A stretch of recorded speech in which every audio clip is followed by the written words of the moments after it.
Hello everyone and welcome to my extremely specific and detailed video about the journey of an average Joe teenage girl who is actually born superior but undervalues herself until she's hit by reality like a truck to get her extreme transformation, and how you can get the same type of transformation even if you aren't the same type of extremely depressed teenage girl. So let's get started.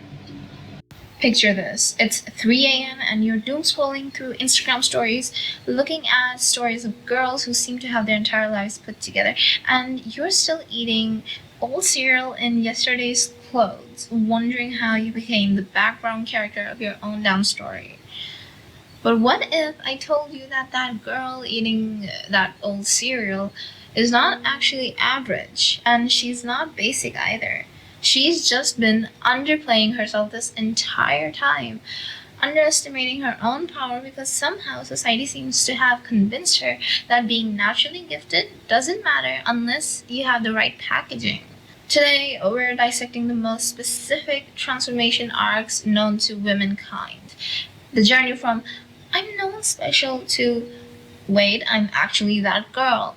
Now, let's address the elephant in the room. The myth that some people call natural talent or born superior, according to a 2019 study published in Psychological Science. What we call natural talent is just early exposure combined with the right environmental factors leading to our growth. But here is where it gets messy. Some girls are born with advantages: beauty, connections, money, or what researchers like to call social capital. But the plot twist? Even girls like Kendall Jenner, literal Nepo baby with every single advantage imaginable to mankind, still managed to somehow create a branding crisis so spectacular that the entire internet turned her into a meme. How did she do that? The reality is that being born superior means nothing if you don't know how to activate it. And here's the real kicker. Most girls with some type of potential spend their entire teenage years convinced that they're mediocre because they spend their entire time comparing themselves and their behind the scenes to someone else's highlight reels. Case study alert. Remember when Giselle Bundchen revealed that she had panic attacks and anxiety despite being literally one of the most successful supermodels ever? Yeah. Privilege doesn't automatically equal self-worth. Now, let's talk about which smart, capable girls convince themselves that they're basic. And spoiler alert, it's not an accident. According to research from the American Psychological Association, girls between the age of 13 to 19 mostly experience what psychologists call the imposter syndrome intensification, where they systematically undervalue their achievements and overestimate others. Social media amplifies this effect by at least 300%.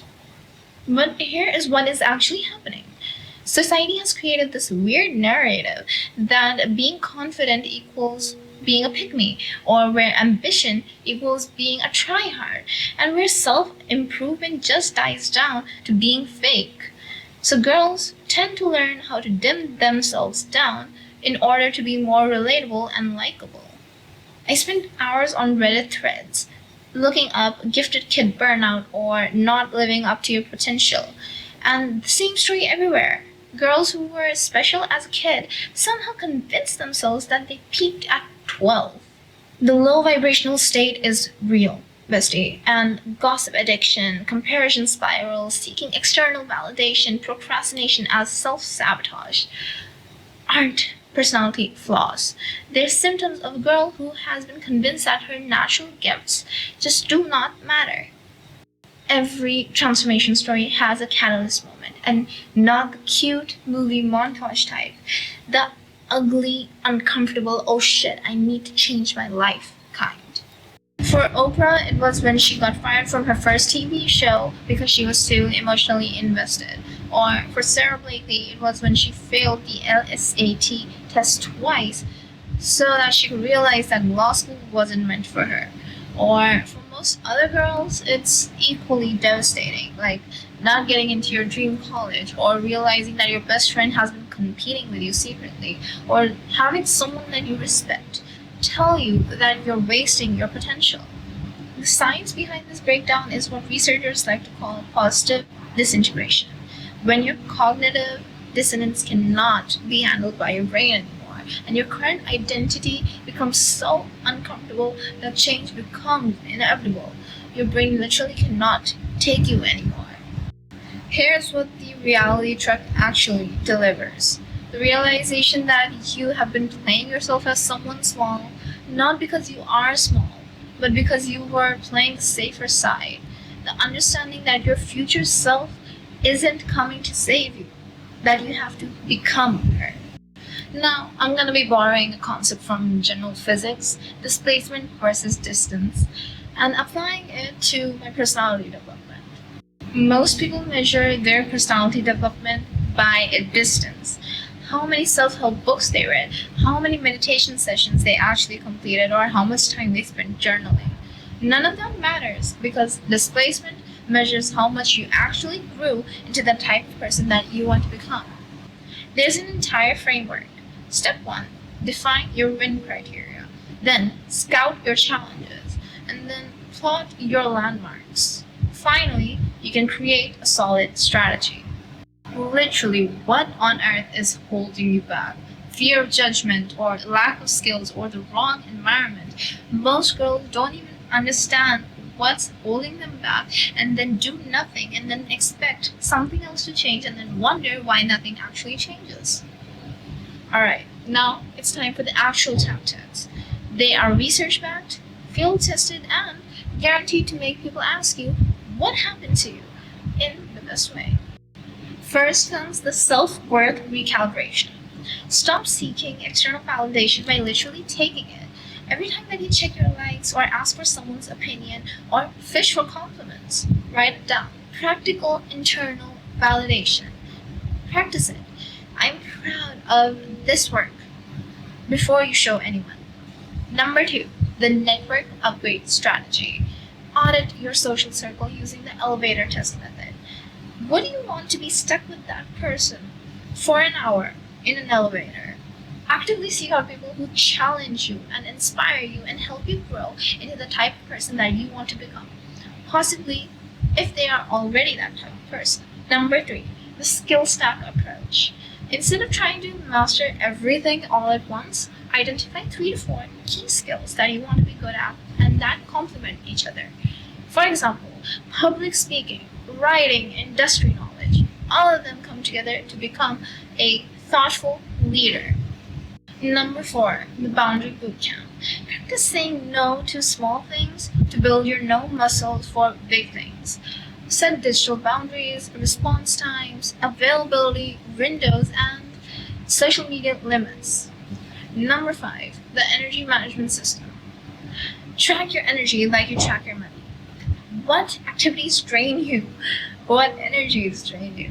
Schedule high energy tasks during your peak hours and not just when it's convenient. Number 6, the vulnerability approach. Share struggles and growth in controlled ways to build genuine connections. The goal here is to build genuine connections through relatability without any oversharing, authenticity without trauma dumping. Now, let's learn how to avoid the mean girl trap. Here is where most transformation stories go wrong. The I'm not like other girls phase. Because this trap destroys everything that you have built. When girls start leveling up, there's this huge temptation to distance yourself from the basic behaviors of other women. You see it everywhere. Successful women belittling makeup lovers, or fitness girls making fun of lazy girls, or career women dismissing stay-at-home mothers. The psychology behind this is called the queen bee syndrome. When women distance themselves from feminine-coded behaviors and activities, they gain acceptance from male-dominated spaces. But it's self-sabotage disguised as self-improvement. Real high-value women lift each other up and support each other. They understand that there is enough room for everyone to win. They don't need to diminish others to lift themselves up and feel superior.